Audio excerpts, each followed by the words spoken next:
Turn to an international expert on international negotiations and agreements, the former Foreign Minister of Spain, Miguel Moratinos. Well, good morning. Thanks for the organizer to invite me, my friend Trinidad Montreal, and thanks to the Qatari authorities. I'm always very happy to be back at my second home, Qatar. I've been living here, and so it's always a pleasure to see all friends and colleagues. I will start with an obvious comment that we had been saying this morning in all the speeches from the Prime Minister of Qatar, from the Foreign Minister of France, from my friend Saeb and Youssef Hambrani. Everybody has underlined that we live in a new world. The problem is that we all know that we live in a new world, but we don't really behave with these new challenges of the new world. Let me recall all of you. I recall my own experience. The 31st of December, mid-1999, we were on the eve of the new millennium. I think all of us have a good dinner, a good drink, even we dance. We were waiting for the new millennium. And the next morning, we wake up with some hangover, and then we put our ties, and then we go as business as usual. We thought that nothing has changed.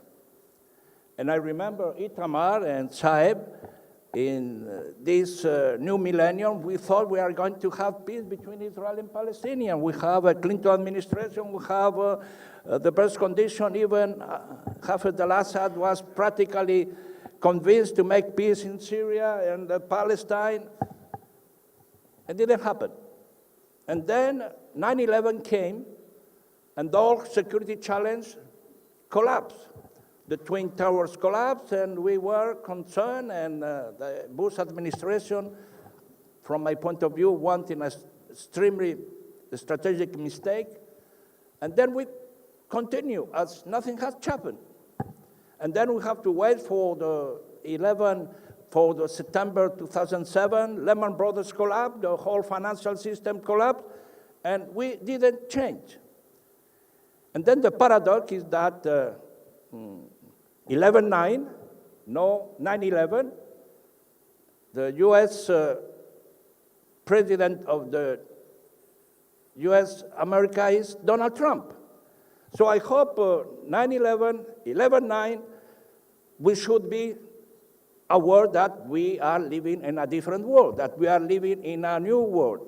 And that reflects absolutely to the Middle East. Middle East, the epicenter of all agenda of diplomacy, new agenda of diplomacy, global terror, war and peace, conflict, refugees, etc.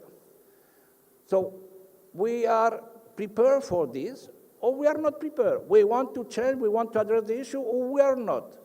Three main questions. Syria, I don't want to elaborate. The Prime Minister has already mentioned everybody. Ceasefire, end of violence, end of war. And we'll try to make it the sooner the better.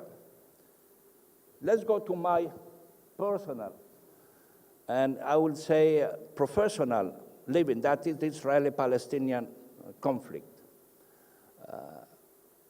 Well, next year, 2017, is a special year. You know, diplomat, politician likes to have some kind of reference, historical reference. Well, next year, in November next year, there will be concentration of certain historical events related to the Israeli-Palestinian conflict. The 2nd of November, Balfour Declaration, the Jewish home, 100 years ago. The 29th of November, in UN, there was the 181 General Assembly resolution about that partition to create a Jewish state, an Arab state, and some international areas. 70 years ago. The 22nd of November, 1967, after the Six-Day War, it was Resolution of Security Council 242, the occupation areas. Well, let's try to understand what happened in these 100 years ago, how we can and we should try to solve this lasting conflict. Because without resolving the Palestinian-Israeli issue, even if we want to defeat Daesh, if we want really to make peace with Syria internally, regionally speaking, instability in the Middle East will continue. For that reason, we should be prepared. We don't know what the U.S. new administration are going to do. We have heard in campaign, candidate Trump in AIPAC meeting audience making quite a extraordinary and quite a worrying announcement. Well, it was a special gathering. I don't know if they will move to Jerusalem, the U.S. Embassy. I don't know if they are going to maintain a different policy towards the Palestinians. My question is that, of course, we have to be prepared. We don't know. Unexpectability, we are saying. It's uncertain, we don't know. But once for all, why the Arabs and Europeans, we don't have a plan A and plan B in case something goes wrong? Why we have to wait for Godot to try to solve all the issue? Why we cannot, the Palestinians, the Arabs, the Europeans, can offer to Israel a plan, like a peace initiative with a European-French initiative to be together and try to solve the problem and try to put the Israeli government into the negotiation process? So my message is not to wait for what Mr. Trump is going to do, is to prepare ourselves. So Joseph Amrani was saying, what Europe should we do? Well, Europe have not to just wait for any action from U.S. administration. No, we should lead. And I think the French foreign minister was quite wise to say that he will continue to lead in this initiative. So that is my plea. Finally, if we succeed in the Syrian and the Palestinian, we have to look for the future of the region. And at that I finish. I think we all know that Sykes-Picot is over. We know that we have to reshape from the security point of view, and the Chinese friends say we need stability in the region. Okay, we need stability. How we are going to guarantee stability? So why you don't take the example of European affairs and European security, and we in 1975 have a Helsinki Act? Well, we are here in Doha, my dear friend. I address to the Qatari friends. Why you don't really have the courage to call for a Doha Act, like Helsinki Act, to have a comprehensive collective security system for the whole region?